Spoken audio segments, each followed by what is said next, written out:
ان لاکھوں لوگوں میں سے چند ایک کے نام ہی دنیا جانتی ہے، تمہارا نام کہاں ہے؟ میرا نام میرے ملک میں ہے۔ تمہارا ملک؟ تیسری دنیا کا تیسرے درجے کا ملک؟ کیا تمہیں معلوم ہے تیسرے درجے کے اس ملک میں پہلے درجے کے لوگ رہتے ہیں؟ وہ دیر تک ہنستا رہا اور وہ دیر تک اس سے خفا رہی۔ ایک بار وہ اچانک ایسے آیا کہ وہ سرے سے اس سے مل ہی نہیں سکی۔ وہ کسی چھوٹے دور دراز گاؤں میں گئی ہوئی تھی۔ مہذب نے کہا بھی اس سے کہ وہ وہاں آ کر اس سے مل جائے، لیکن وہ اتنا خفا ہو گیا کہ پورا ایک ہفتہ اس نے اس سے کوئی رابطہ ہی نہیں رکھا۔ مہذب اپنی بہنوں سے کہتی کہ ایسا لگتا ہے میں نے کسی بچے سے منگنی کر لی ہے۔ اس کی بہنیں ہنستی اور پھر کہتی تم بہت خوش قسمت ہو، وہ بہت امیر ہے۔ پر امیر ہونے کے علاوہ اس میں جو بھی خوبیاں ہیں وہ کم و بیش کسی بھی دوسرے مرد میں ہو سکتی ہیں، بلکہ شاید اس سے زیادہ بھی ہوں۔ لیکن صرف خوبیاں معاشرے میں آپ کا گراف اوپر نہیں کرتی۔ یہ جویریہ تھی اس کی بڑی بہن، جس نے قریب قریب ایک بڈھے سے شادی کر لی تھی، صرف اس لیے کہ وہ شہر کے چند گنے چنے امراء میں سے تھا۔ ایک رات وہ اٹھ کر بیٹھ گئی اور ہنسنے لگی۔ اس کی منگنی کی خبر اخبارات میں آ گئی تھی، یقیناً احمد نے بھی پڑھی ہوگی۔ پھر ایک رات وہ بے قراری سے اٹھ کر ٹہلنے لگی۔ اسے سمجھ میں نہیں آ رہا تھا کہ اس کے اندر کیا جل اٹھا ہے جو بجھ ہی نہیں رہا۔ کسی تنے کی جڑ اندر ہی اندر پھیلتی جا رہی ہے۔ اور پھر اس نے سوچا کہ اگر اس معمولی سے شخص کی جگہ کوئی با اثر امیر کبیر ہیرو ٹائپ کوئی انسان ہوتا تو وہ کیسا رد عمل ظاہر کرتی۔ اف تم کس قدر خوش قسمت ہو، جویریہ کہتی۔ اف فلمی سچویشن، یہ سب تمہاری محبت میں ہی کیوں گرفتار ہوتے ہیں مازب؟ کیا چھپا رکھا ہے تم نے اپنے اندر کہ سب دوڑے آتے ہیں تمہاری طرف؟ دوسری بہن سویرا کہتی۔ اس نے ایمانداری سے نتیجہ نکالا کہ اس مداح کا معمولی ہونا اسے بے وقت کر گیا، ورنہ وہ رگوں میں حلول کرتا، روح میں پہنچ جانے والوں میں تھا۔ 10 منٹ کی ملاقات میں اس نے غضب کر دیا۔ ساری زندگی کا ساتھ ہو تو وہ تو حیران ہی کر دے گا۔ مہذب اور زمان کی شادی کی تیاریاں کی جانے لگی۔ مہذب جلدی جلدی اپنا کام مکمل کروانے لگی۔ زمان آیا، اس دوران دونوں کو ڈنر کرنا تھا اور پوری کوشش کے باوجود ہوٹل دیر سے پہنچی تھی اور زمان غصہ ضبط کیے بیٹھا تھا۔ ڈنر کے دوران ہی اس نے اسے نرمی سے آگاہ کیا کہ وہ سنگاپور کمرشل کی شوٹنگ کے لیے جا رہی ہے۔ کب جانا ہے؟ اس نے چمچ کو تقریباً پٹک کر پوچھا۔ کل۔ لیکن میں کل ہی تو آیا ہوں اور کل تم جا رہی ہو۔ مجھے بھی رات ہی کو بتایا گیا ہے، صرف 2 دن کا کام ہے۔ 2 دن کا کام ہو یا 2 گھنٹے کا کام، چھوڑ دو۔ سائم نے مجھے اس ایڈ کے لیے 6 مہینے پہلے سائن کیا تھا۔ میں عین وقت پر انکار نہیں کر سکتی۔ سائم سے میرے بہت اچھے تعلقات ہیں۔ کمپنی نے مجھے بتا دیا تھا کہ کچھ 3D ایفیکٹس کی وجہ سے کمرشل لیٹ ہو جائے گا۔ انہوں نے مجھے منہ مانگا معاوضہ دیا ہے۔ تو وہ معاوضہ تم مجھ سے لے لو۔ بات پیسے کی نہیں ہے صرف۔ تو بات کس کی ہے؟ سائم کی؟ سائم صرف کلیگ ہے میرا، اور میں؟ تمہاری بات کہاں سے آ گئی بیچ میں؟ میری ہی تو بات آنی ہے۔ میں جب بھی آتا ہوں تم 100 نخرے کرتی ہو۔ نخرے؟ کون سے نخرے؟ تم مجھے بار بار یہ جتاتی ہو کہ تم میرے لیے اپنا کام چھوڑ کر آئی، شوٹنگ کینسل کروا کر آئی ہو۔ کیا تم مجھے نہیں کہتے کہ تم اپنا بزنس، اپنی اہم میٹنگز، بزنس وغیرہ سب چھوڑ کر آئے ہو؟ اوہ کم آن مہذب، مذاق مت کرو، میرا کروڑوں کا بزنس ہے۔ یورپ کے 10 ملکوں میں لیڈ کرتا ہے میرا بزنس۔ اسے اپنی گھٹیا شوٹنگ سے مت ملاؤ۔ اس کی آواز کرخت ہو گئی۔ دنیا کے 20 ملکوں میں میرے ڈرامے؟ ہاں تمہارے ڈرامے۔ پاپا ٹھیک کہہ رہے تھے کہ شوبز کے لوگوں سے دور رہو۔ یہ زیرو ہو کر بھی خود کو ہیرو سمجھتے ہیں۔ کون ہے زیرو؟ تم خود سمجھدار ہو۔ میں تمہارے لیے کینیڈا سے آتا ہوں اور تم ان فضولیات کے لیے مجھ سے بہانے بناتی ہو۔ تمہیں کیا لگتا ہے مہذب؟ بھلا تم ہو کون؟ میں مہذب ہوں، اس نے اطمینان سے ٹیبل پر دونوں ہاتھ رکھ کر اس کی آنکھوں میں آنکھیں ڈال کر کہا۔ آس پاس کے چند لوگ اس کی تیز آواز کی وجہ سے ان دونوں کی طرف متوجہ ہو گئے تھے۔ تو مس مہذب، یہ جو آپ چند لاکھ کے ڈراموں میں کام کر کے خود کو کیا سمجھتی ہیں کہ دنیا کی شوبز انڈسٹری آپ کے ہی دم قدم سے ہے، آپ ہی کی وجہ سے قائم ہے، تو وقت نکال کر اپنی غلط فہمی کو دور کر لیں۔ تم مجھے ان سب سے متاثر نہیں کر سکتی۔ میں نے یہ غلط فہمی پالی ہی نہیں تھی۔ ہاں یہ خوش فہمی ضرور تھی کہ تم آگے بڑھنے میں میرا ساتھ دو گے۔ تمہیں تو کوئی اعتراض نہیں تھا میرے کام کرنے پر۔ اعتراض نہیں تھا جب تک کہ یہ معلوم نہیں تھا کہ آف کیمرہ بھی تم ایک ہیروئن ہی ہو۔ میں اپنے فیصلے کرنے کے لیے آزاد ہوں، مجھے ایڈ کرنا ہے یا نہیں کرنا، اس کا فیصلہ صرف اور صرف مجھے کرنا ہے۔ مجھے اچھی طرح یاد ہے کہ میں نے تمہارے ساتھ منگنی کی ہے، ڈیل نہیں کی ہے کہ جو تم کہو گے میں وہی کروں۔ ویسے تم نے مجھ سے منگنی کیوں کی؟ تم نے کہا تھا کہ تم مجھے بہت پسند کرتے ہو اور میری پسند کی کوئی ویلیو نہیں ہے تمہارے نزدیک۔ ویلیو نہ ہوتی تو منگنی نہ کرتی۔ تمہیں تو میرا احسان مند ہونا چاہیے۔ تم بیوہ ہو، تمہاری 12 سالہ بیٹی ہے اور میں سنگل کامیاب بزنس مین۔ پاکستان میں تو تمہیں طلاق یافتہ ہی ملتے یا رنوے ملتے۔ اس کا انداز بدترین ہو گیا تھا۔ یہ عورت ابھی بیوہ نہیں ہوئی ہے۔ جس وقت تم مجھے رنگ پہنا رہے تھے اور خاص کر اس وقت جس وقت تم کہہ رہے تھے کہ میں تمہاری زندگی کو مکمل کر دوں گی، یہ عورت تب بھی بیوہ ہی تھی، اداکارہ ہی تھی اور 12 سالہ بیٹی کی ماں ہی تھی۔ تم نے کہا تھا کہ تم مجھ سے محبت کرتے ہو، اب کیا ہوا؟ کہاں گئی تمہاری محبت؟ محبت کرتا ہوں، پاگل نہیں ہوں کہ یہ سب کچھ میں برداشت کرتا رہوں۔ کیا محبت پاگل پن کا نام نہیں؟ جس طرح کی حرکتیں تم کر رہی ہو انہیں برداشت کرنا پاگل پن ہے۔ اس کا وجود ڈنر ٹیبل کی کرسی پر بیٹھا شائیں شائیں کرنے لگا۔ مہذیب نے آنکھ اٹھا کر دیکھا اور غضب ہو گیا۔ وہ 5 اسٹار ہوٹل کے ہال میں ہر طرف استادہ تھا۔ مہذیب کو جھرجھری نے آ لیا۔ تم مجھے ابھی سے تانے دینے لگے ہو، ابھی سے تمہاری برداشت کی حد ختم ہو گئی، میری تذلیل کرنے لگتے ہو، ایک انگوٹھی پہنا کر تم مجھ پر حکمرانی کرنے لگے ہو۔ حقیقت یہی ہے، تم سوچ لینا تمہیں کیا چاہیے، تمہیں میں چاہیے ہوں یا تمہاری فلم انڈسٹری؟ تم کون ہو؟ مہذیب نے بہت نرمی سے پوچھا۔ زمان گنگ رہ گیا۔ بولو، کون ہو تم؟ پیسے کے علاوہ تمہارے پاس ہے کیا؟ Shut up. اس شٹ اپ نے جیسے مہر لگا دی۔ مہذیب کئی لہجے اسے دیکھتے گئی۔ میں ایک عورت ہوں زمان، میرے پاس دنیا کی ہر چیز ہے، اب مجھے مزید چیزیں تو نہیں چاہیے ہوں گی نا؟ اور تمہارے پاس صرف چیزیں ہیں، تم میرے کسی کام کے نہیں ہو۔ مجھے ابھی ابھی اسی وقت یہ ادراک ہوا ہے کہ مجھے وہ انسان چاہیے جو مہذیب کو جانے، مہذیب کو سمجھے، جو کم از کم میرے لیے ایک وقت کا کھانا چھوڑ سکے، نہ کہ میری توہین کرے اور مجھے غلط اور جھوٹا ثابت کرتا رہے۔ اس نے انگلی سے انگوٹھی اتار کر میز پر رکھی۔ ابھی تم مجھے اتنے پیارے نہیں ہوئے ہو کہ تمہارے لیے میں اتنا سب کچھ برداشت کروں۔ ہاں، ابھی تم اتنے پیارے نہیں ہوئے ہو۔ اچھا تو پھر کون ہے تمہارا پیارا؟ سائم؟ کون کون کون کون؟ اس گونج کی آواز فضا میں بکھری۔ مہذیب جیسے ایک دم سے تیز روشنی کا شکار ہوئی۔ پیہو نے پی پی کی لمبی تان کھینچی۔ کسی کی باتیں یاد آئی۔ کبھی تو وہ آپ سے ناراض ہوگا، آپ کو برا ثابت کرے گا، کبھی تو وہ آپ کو یاد کرنا بھول جائے گا۔ زمان غصے سے اٹھ کر جا رہا تھا۔ انگوٹھی اٹھا کر اس نے غصے سے دور پھینک دی تھی۔ محبت کی نشانی خاک نشین ہو چکی تھی۔ وہ زمان کی پشت کو گھور رہی تھی۔ کسی اور کے ساتھ آپ اور میں اور تم ہوں گی۔ میں آپ ہی آپ ہوں، میں ختم ہو چکا ہوں، میں آپ کا ہو چکا ہوں۔ وہ کرسی پر ہی جامد بیٹھی تھی، اٹھ کر جا ہی نہیں سکی تھی۔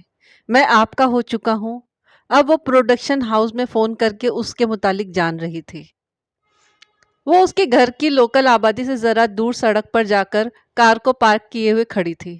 فون کر کے اس نے اسے وہاں آنے کے لیے کہا تھا۔ وہ کار کی پشت سے ٹیک لگائے کھڑی تھی۔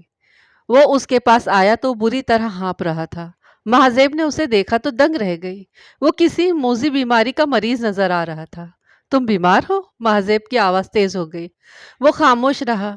کیا ہوا ہے تمہیں؟ اس نے نظریں اٹھا کر مہذیب کو دیکھا اور مہذیب سب کچھ سمجھ گئی۔ اس کی نظروں نے اسے سب کچھ سمجھا دیا۔ وہ مہذیب کو ایسے دیکھ رہا تھا جیسے اب اس کی سانس بحال ہوئی ہو، اب اس کی بینائی نے کام کرنا شروع کیا ہو، زندگی اس کی شریانوں میں اب دوڑ رہی ہو۔ تم جانتے ہو میں یہاں کیوں آئی ہوں؟ نہیں۔ اس پوری دنیا میں جس پہلے اور آخری مرد کو میں آزمانا چاہتی ہوں وہ تم ہو۔ اب وہ تم ہو۔ وہ میں ہوں؟ وہ بے یقینی سے اسے دیکھنے لگا۔ میں تم سے محبت نہیں کرتی۔ چلے گا؟ جی چلے گا۔ وہ مسکرانے لگا۔ ہو سکتا ہے میں صرف تمہیں پسند کروں، صرف پسند۔ چلے گا؟ یہ بھی چلے گا۔ اس کی آنکھوں میں خوشی سے نمی آ گئی۔ ہو سکتا ہے میں تمہیں برداشت نہیں کر سکوں اور اپنی زندگی سے کبھی نکال کر باہر کروں۔ یہ چلے گا؟ ضرور چلے گا اگر میں زندہ رہا تو۔ اس کے سارے وجود پر سیاہی پھیل گئی۔ اس کی پلکیں لرزنے لگی۔ مہذیب شدید گھبراہٹ کا شکار ہوئی، جیسے اسے لگا کہ اس نے بہت بڑی غلطی کی اس سے یہ بات کہہ کر۔